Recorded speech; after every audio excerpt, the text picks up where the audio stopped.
Could you do me one favor, Lars, and just press the red button to the top right of the screen? It should autofocus. There we go. Perfect. It was just slightly off, so. Yeah, it's convenient. It is very nice.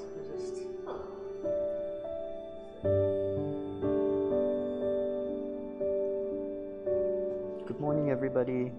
Testing the mic. 1, 2, 3.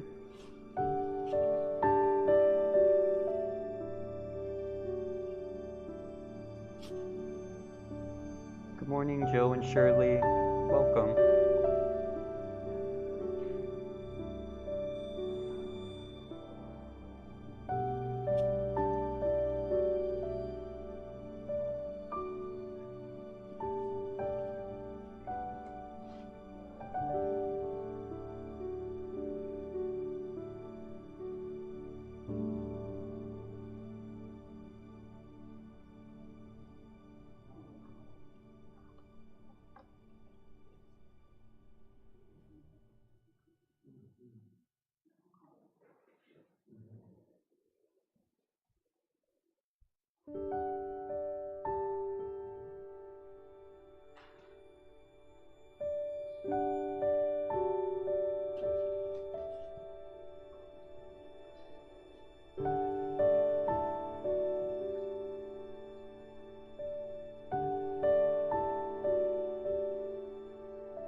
Welcome, Cynthia. Welcome, Rita. Welcome, Won Suk Chue.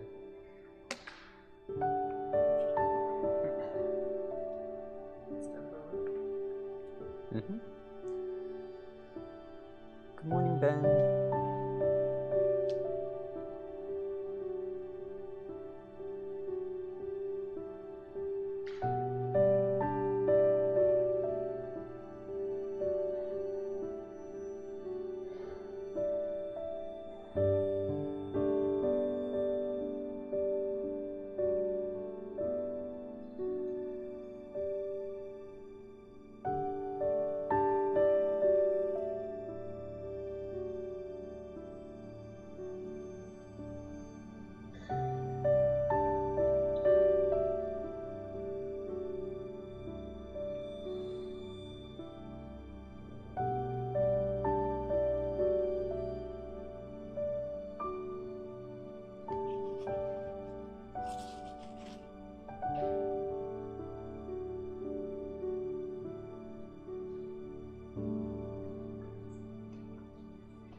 Good morning, Alexa. Welcome.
Good morning, Christine.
That's a great point, Shauna. They are very beautiful right now.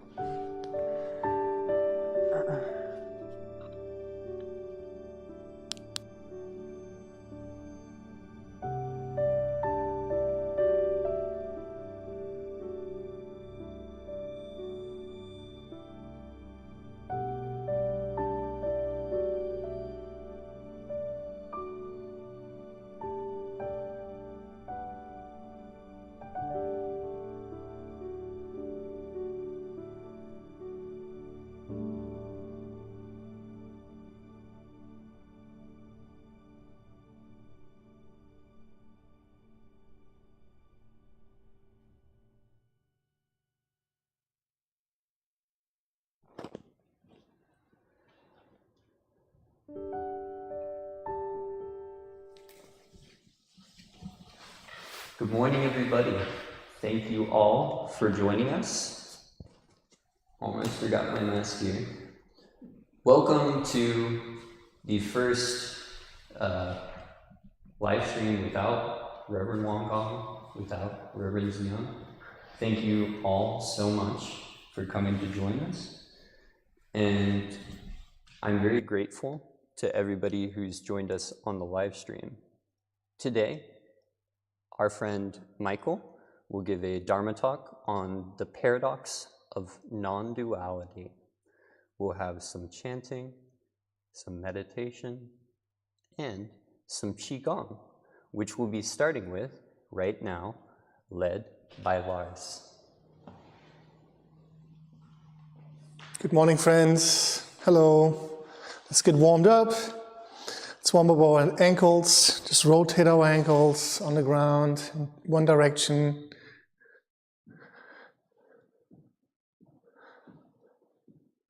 And reverse, change directions. Let's warm the other ankle.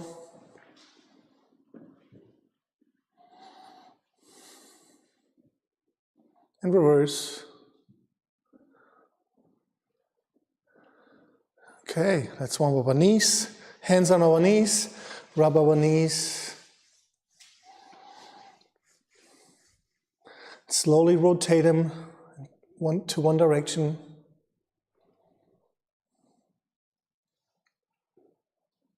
And reverse. Gently rotate them to the other direction. Okay, let's come back up. Hands on our hips. Let's loosen those up.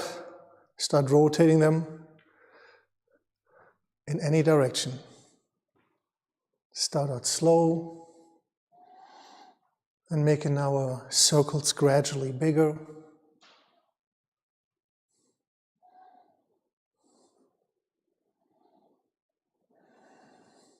And we reverse, change directions.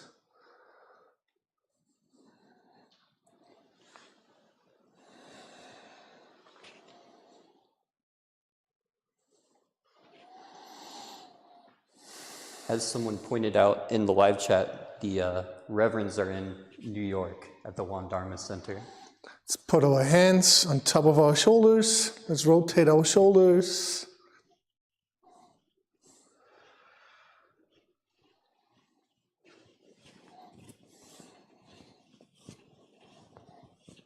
Change directions.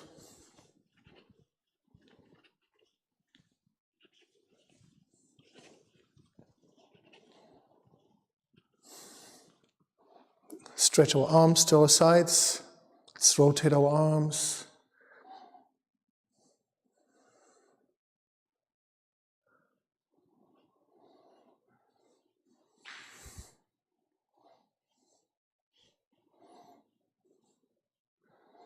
And reverse.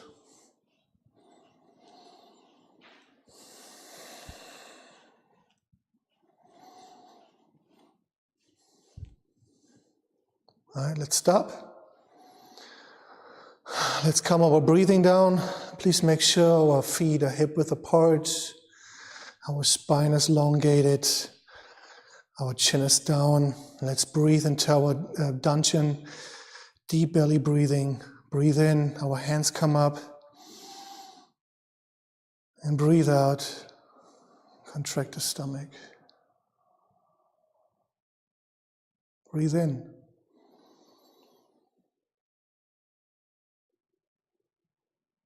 Breathe out.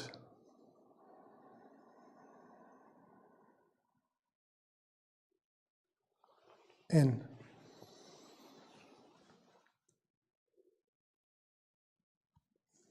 Out.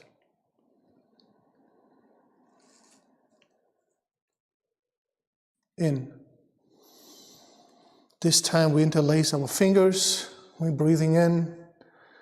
When we breathe out, we push them over and push the energy towards the ground. We breathe in, bring our hand and rotate him up to the top of our head. We breathe out, we push heaven.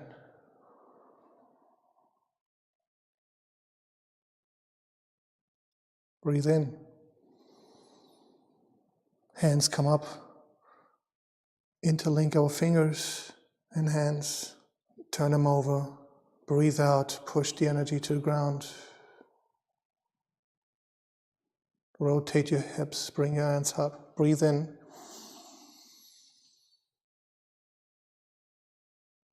And breathe out, push heaven.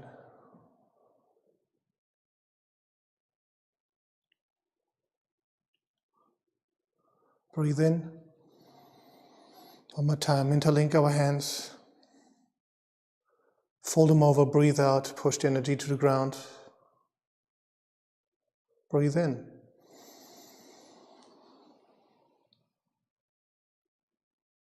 And breathe out.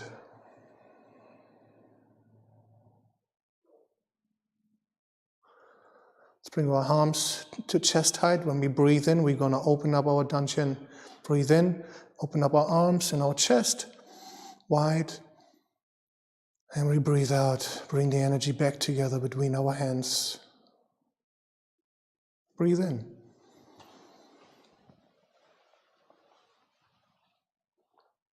And breathe out.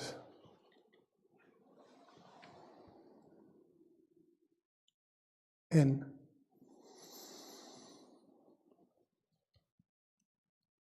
Out. Now when we breathe in, we rotate our hips to one side. Our arm in the back folds over, scoops up the energy. Our other arm comes forward to us, and we scoop the energy from our back hand towards our front hand while we breathe out. And then we breathe in, rotate the hips to the other side, scoop the energy, and breathe out, push the energy towards our other hand. Breathe in, scoop the energy, and breathe out.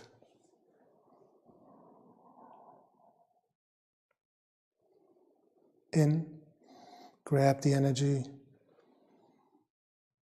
Breathe out, push the energy forward.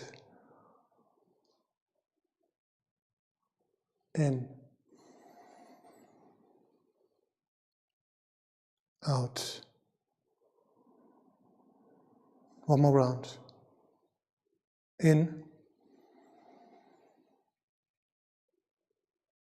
Out.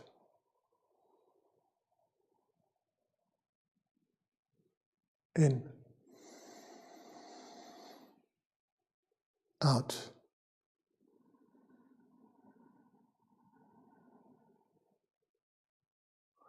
Next, our hands dangle right beside each other. Breathe in, we raise our arms up all the way to the heaven. Breathe in, breathe in. Say hello to the universe. Now we fold over on our hips and we're breathing out and we pull heaven to earth. All the way down. Grab our ankles. Breathe in. Pull your head towards your knees if you can. Slightly squat and bend your knees. And breathe out. We slowly raise ourselves, stacking one vertebrae on top of the other. One more time. Breathe in.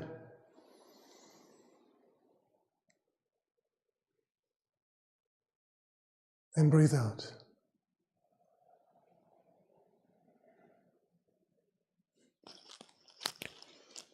Grab your ankles, breathe in, pull yourself towards your legs. Slightly bend your knees, squat, breathe out, raise yourself back up.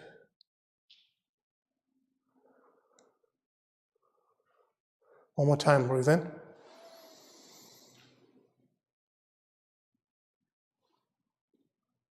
Breathe out.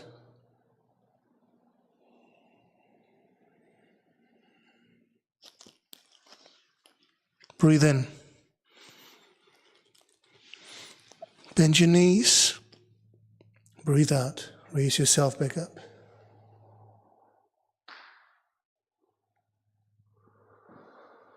Our arms come to our side.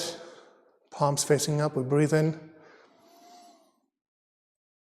Join our palms above our head. We breathe out. Slowly bringing our hands to our heart center. We rest at our heart center. We breathe in. And we breathe out.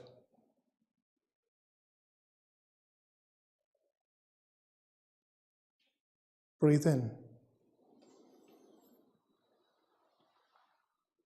Breathe out. Thank you, friends.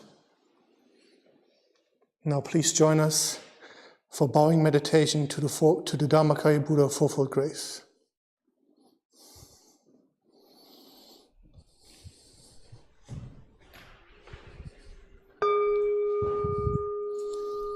With gratitude, I bow to the grace of heaven and earth, honoring the infinite source of marvelous existence.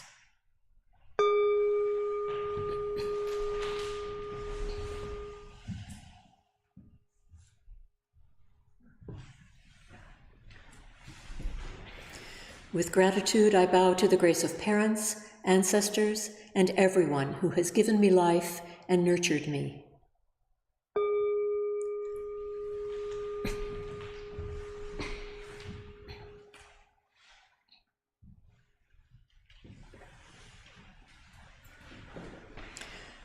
With gratitude, I bow to the grace of fellow beings, embracing the truth of interconnectedness.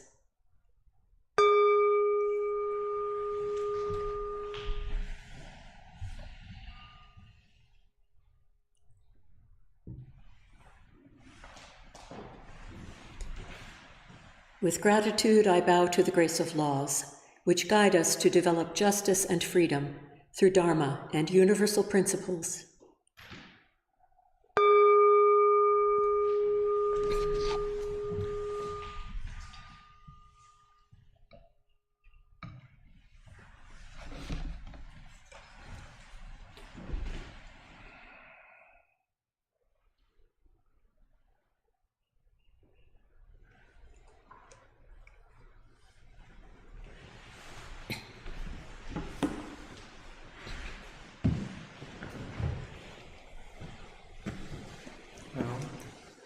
Ilwan Sanva.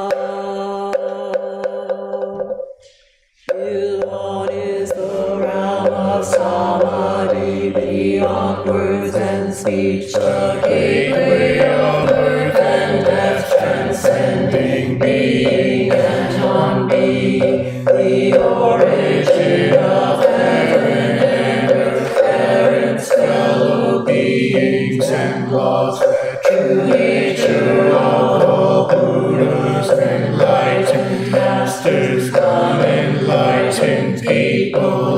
sentient being will one manifest as both permanence and impermanence, viewed as permanence till one unfolds into infinite growth that is ever abiding, spontaneous, just as it is, viewed as impermanence till one unfolds into infinite growth through the cycle of formation, duration, decay, and extinction of the universe, and the birth, aging, illness, and death of all beings, according to how we use our minds and bodies in the four forms of birth. We transform through the six realms of existence,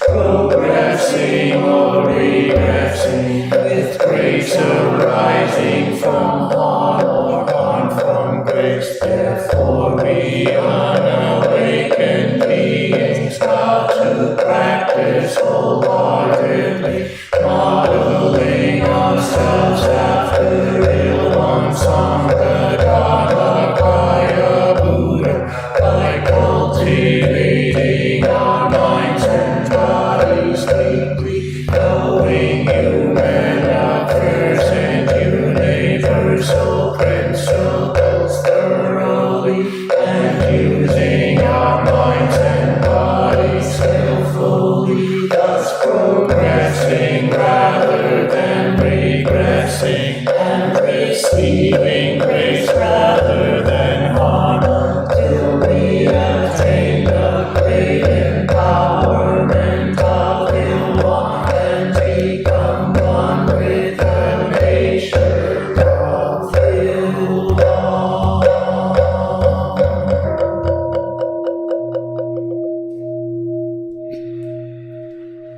Prayer for world peace.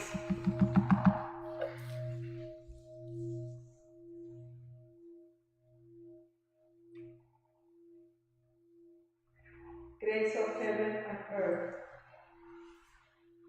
grace of parents, grace of fellow beings, grace of love.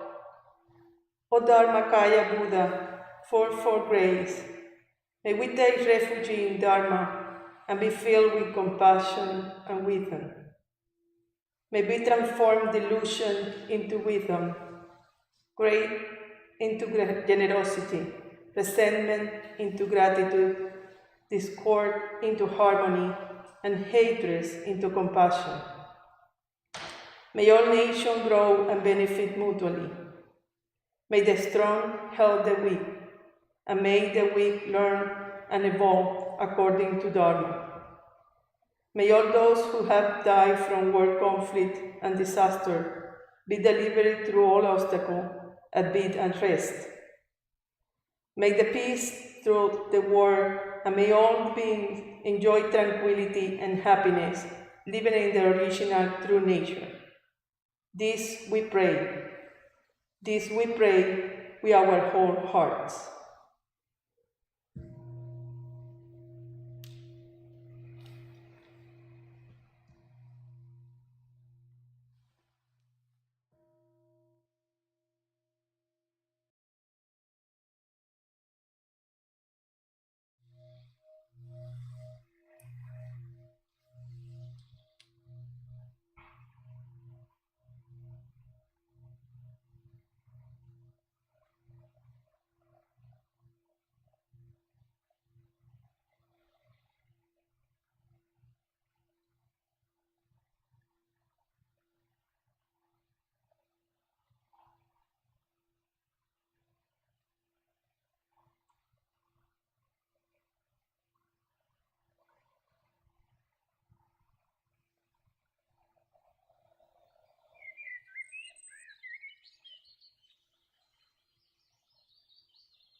Namu Amitabha. May I return to the infinite light of my true nature.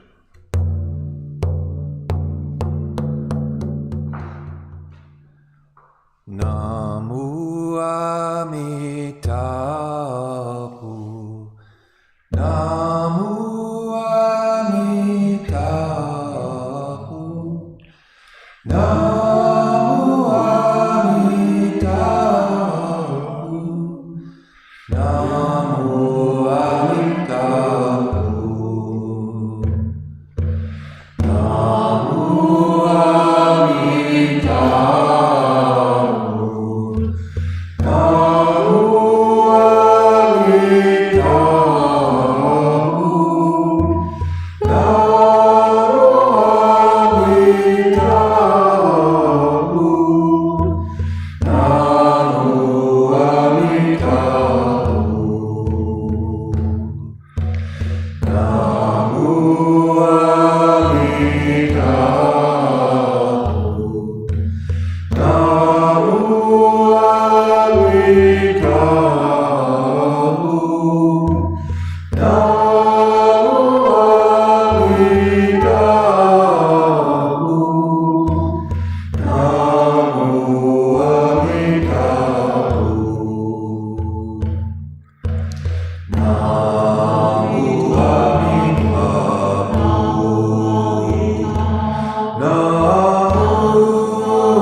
the essential dharmas of daily practice.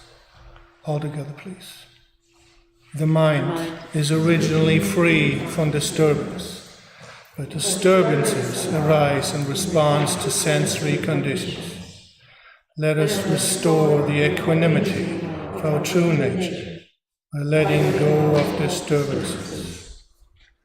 The mind is originally free from delusion, but delusions arise in response to sensory conditions. Let us restore the wisdom of our true nature by letting go of delusions. The mind is originally free from wrongdoing, but wrongdoings arise in response to sensory conditions. Let us restore the precepts of our true nature by letting go of wrongdoings. Let us replace disbelief, greed, laziness, and ignorance with belief, zeal, questioning, and dedication. Let us turn resentment into gratitude. Let us turn dependency into self-reliance. Let us turn reluctance to learn into willingness to learn well. Let us turn reluctance to teach into willingness to teach well. Let us turn lack of public spirit into eagerness to serve the good of all.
This is Ginger from the Dharma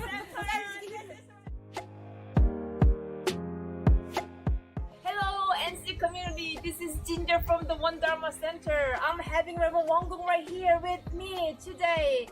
This weekend. We are very happy to be with the many other Cambodians. We have a really good meditation. Yes, I agree with Reverend Wong. It's good to see you. It's beautiful. Sure, that was Oh, I am looking forward to seeing you right here in October.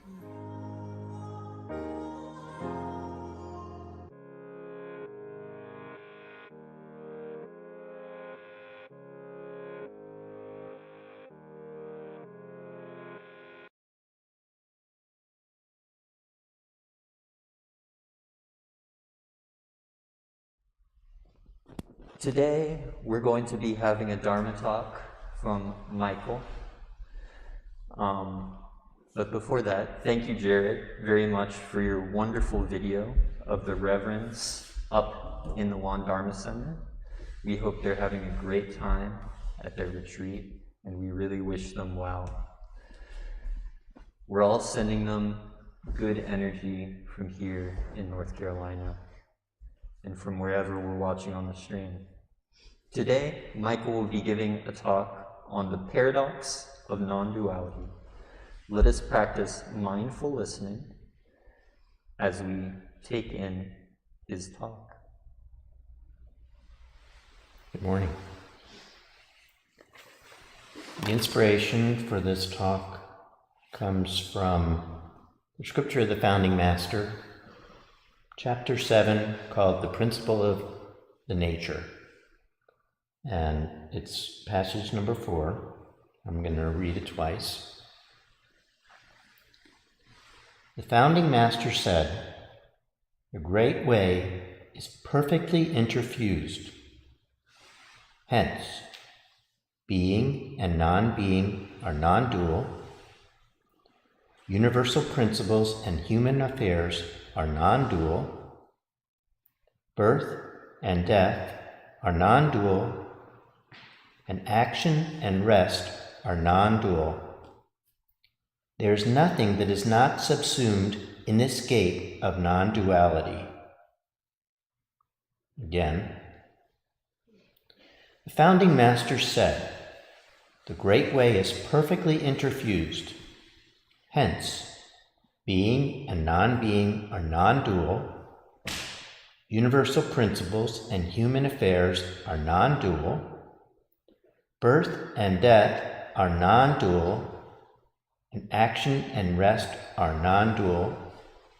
There is nothing that is not subsumed in this gate of non-duality."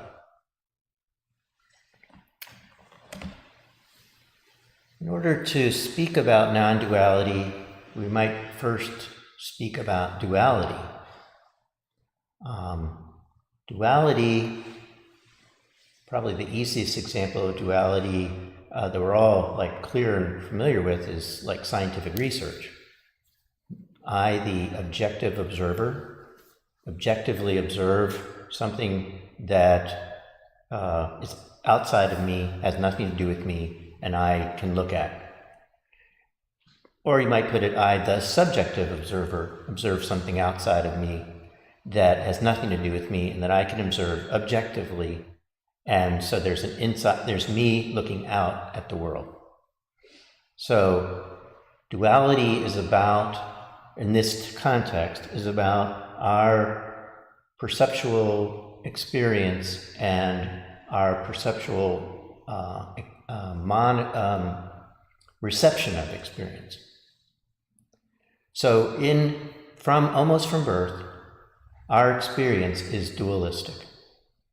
Everything we experience is me, the subject, I, looking out into the world at it or you or them.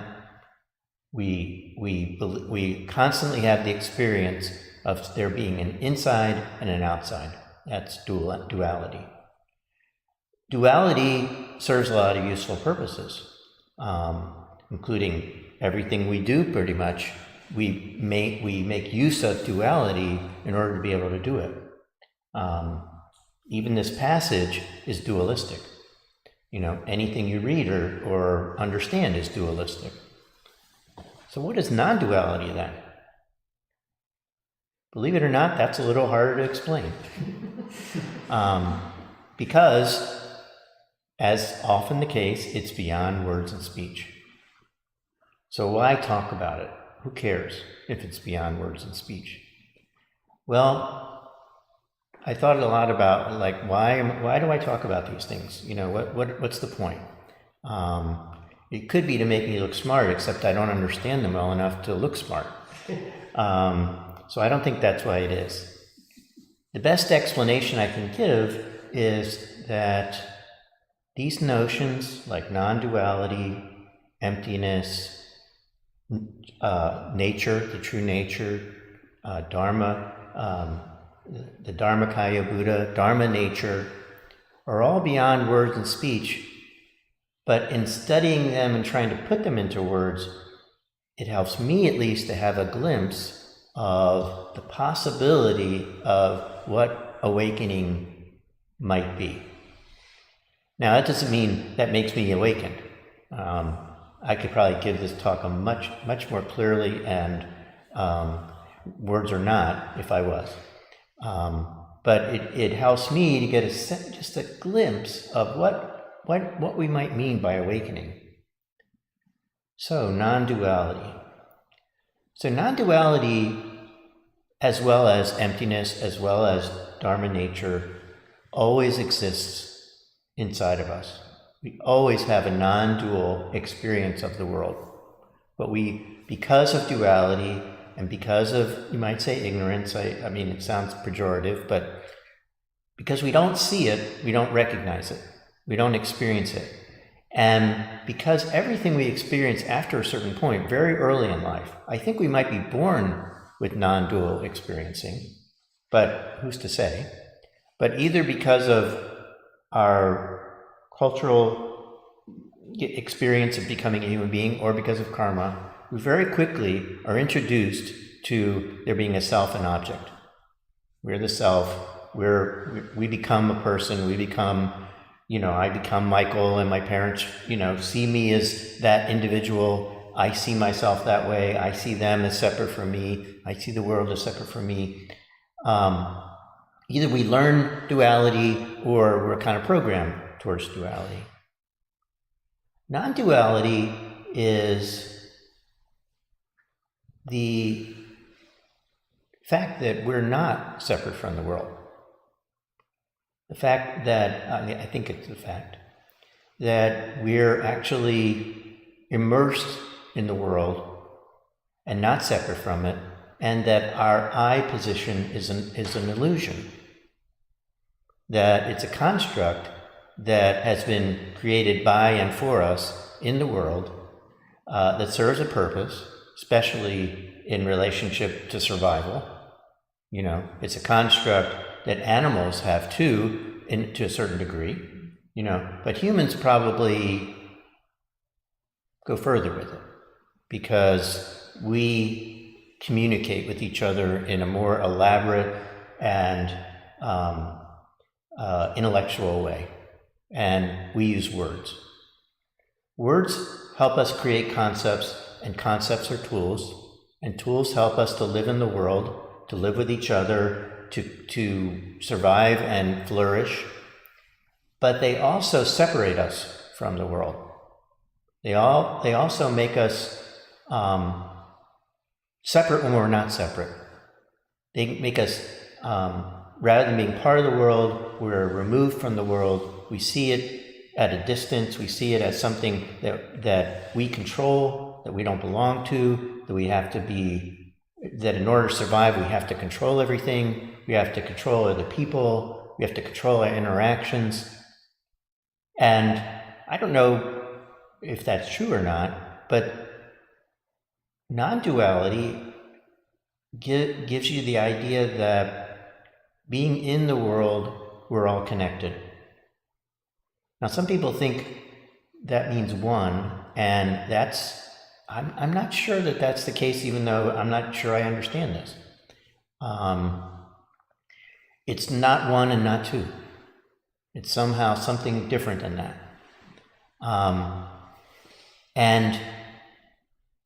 But the experience of non-duality is available to us all the time if we could just get duality out of the way. If we could just stop, I wish I could, but if we could just stop thinking, or at least thinking in words, if we could just let ourselves relax, if we could just let the world come to us and let it go in and out. It's constantly changing. It's constantly going on. We're constantly changing, but we don't realize it. We think we're static. We think, I'm me. I'm the same me as I was when I was 5 years old. In fact, I can remember thinking the exact same things when I was 5 years old, about non-duality. Just shows you, I think, that how we have this illusion about time and space and, and who we are. We don't see ourselves as changing every moment in time. We see ourselves as static and, and even if we think, oh, my body's changing and so forth, we're not changing. We're the same. And yet what perhaps we really are, which is kind of this underlying ground of being that is individual and shared, is unchanging. But we're not it. The we think we are is not the ground. It's what we see on top of the ground. It's what we see that, in a sense, the metaphor of the mirror. We're the mirror, but we think we're the contents of the mirror. And if we could realize that we're the mirror instead, we could relax. We could let things come and go in the mirror, and the mirror doesn't change, and no matter what happens, we're fine. But instead, we see ourselves as individuals, as a single entity that has to, that either wants or has to protect itself, wants to get what it wants to get rid of what it doesn't want. And non-duality, in realizing it, which I only wish I could, removes all that. It's like everything is a part of us, and we're a part of everything. There's nothing happening that shouldn't happen. Everything is flowing. Everything is a movement of energy, as we are a movement of energy. And that doesn't mean we aren't existent. We're existent within this ground. The ground is us, and we're the ground. Obviously we exist. I mean, if we didn't exist, we wouldn't be having this talk. We exist, but we don't exist in the form we think we do. And that's what non-duality, emptiness, the true nature, Buddha nature is trying to point at. But of course, because it's beyond concepts, it's really hard to point at it. It's that idea, the finger pointing at the moon. So let's go back to the passage for a second. So the Great Way is perfectly interfused, which I think indicates everything. The Great Way is everything, and it's interfused. It's not all separate. It's all interfused. It's all interconnected, and because it's interconnected and interfused, no one thing exists by itself. No one thing is separate from everything else. No one thing stands alone and by itself, individually, uncaused. Everything is a result of cause and effect and part of a process that is interconnected with all other processes. So that's interfused. Hence, being and non-being are non-dual. So just even as a concept, how can there be being without non-being? How can there be non-being without being? It's nonsensical to speak about either without its opposite. Universal principles in human affairs. Again, one by themselves wouldn't work. They can only be understood in terms of the other, in terms of the opposite. Black and white. It's more. Without, if you just say, if there was only black, then there wouldn't be anything. If there was only white, there wouldn't be anything. You have to have the contrast. But they don't exist by themselves. They only exist in relationship. And non-duality has to do with relationship rather than entity. Action and rest are non-dual. So I'm getting confused. Sorry. So this idea that everything is subsumed under the gate of non-duality, everything belongs to this ground of being. Everything is part of the energy of existence. Everything is eternal in a certain sense, even though we as bodies might not be. But we're a part of everything. Even if our bodies die, somehow our existence, whatever that is, continues. I'm not saying our consciousness. I'm saying whatever it is, this energy that's us, continues in some form or another. Maybe it continues as fertilizer, but it still continues. It's still, it's not, nothing ends, nothing goes away, nothing is produced. It's all energy. And that's what non-duality means. But personal to us, as in terms of awakening, non-duality is an experience we hope to find in our meditation. Non-duality is the experience where we lose the sense of there being a separate me and a separate world. We lose the sense of subject and object, and we just everything becomes the subject that we're a part of. And of course, I haven't had that experience, so I can't really describe it. That's what, Buddhas and sages have told us about, and written about, and explained in very, very many different ways, all of which that I've read so far, I can't even remember or explain to you, because it's just so hard. But I still, myself, love the pointing out instructions. I still love to read about it and forget about it, and read about it and forget about it, because it's so hard to grasp. But for me, it's an inspiration. It's a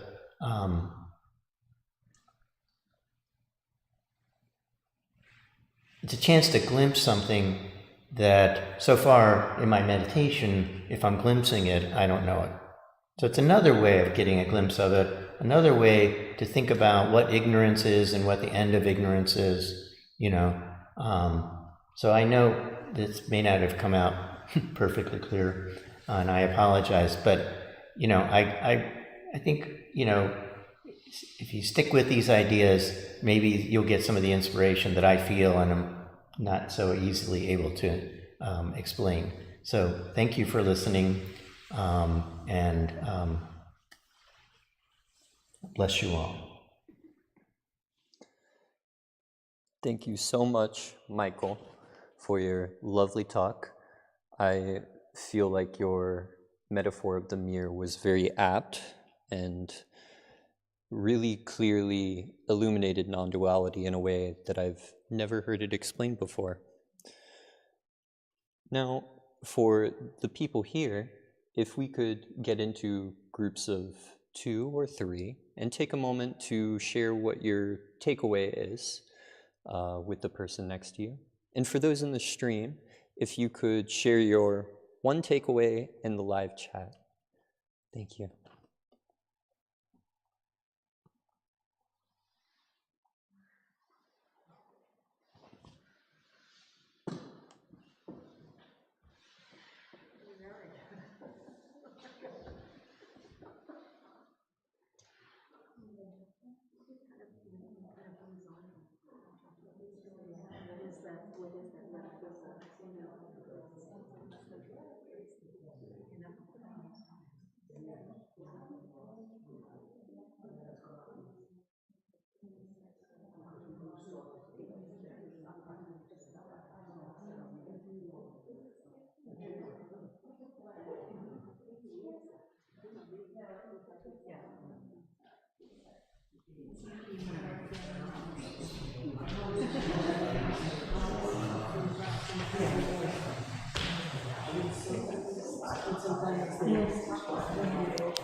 Good job.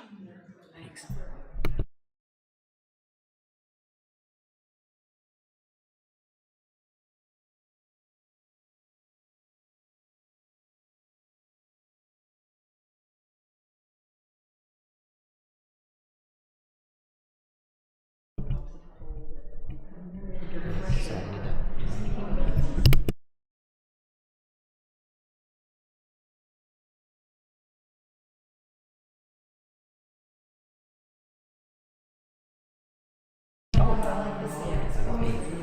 Should I put this back on?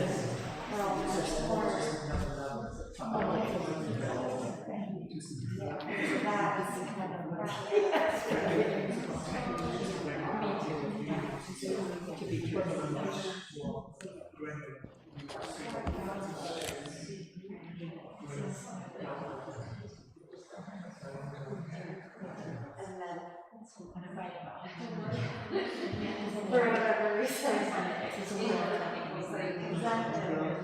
Yeah, but that's the feeling I get where like you're quiet down.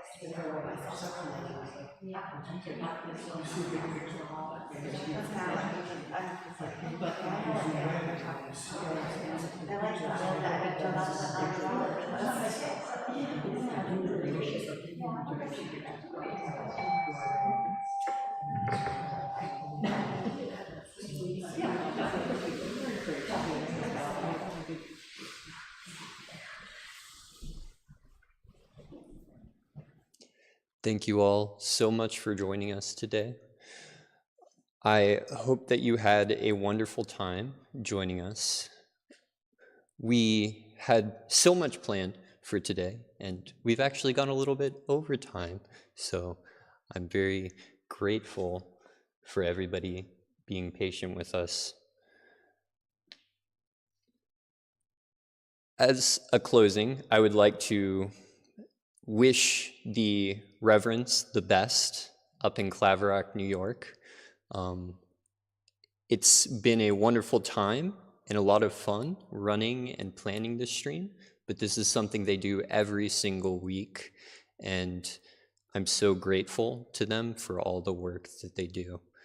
Thank you all for joining us, and for those of you in person, the lotus flowers in the meditation garden are beautiful. If you want to take a moment to walk through our meditation garden and take a look at them. Now, let's transition to the rest of our day with mindful cleaning up meditation. Thank you all so much.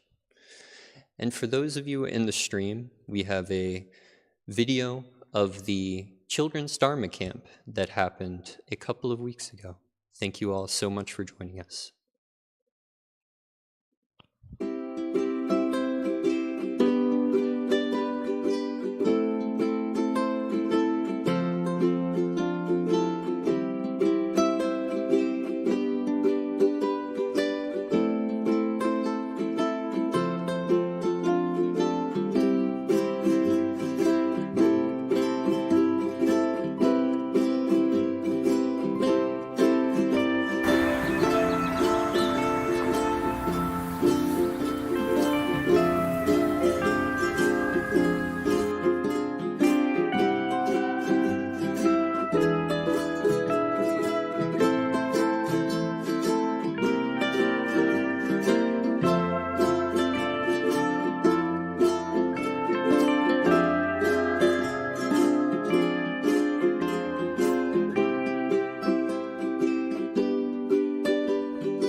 you.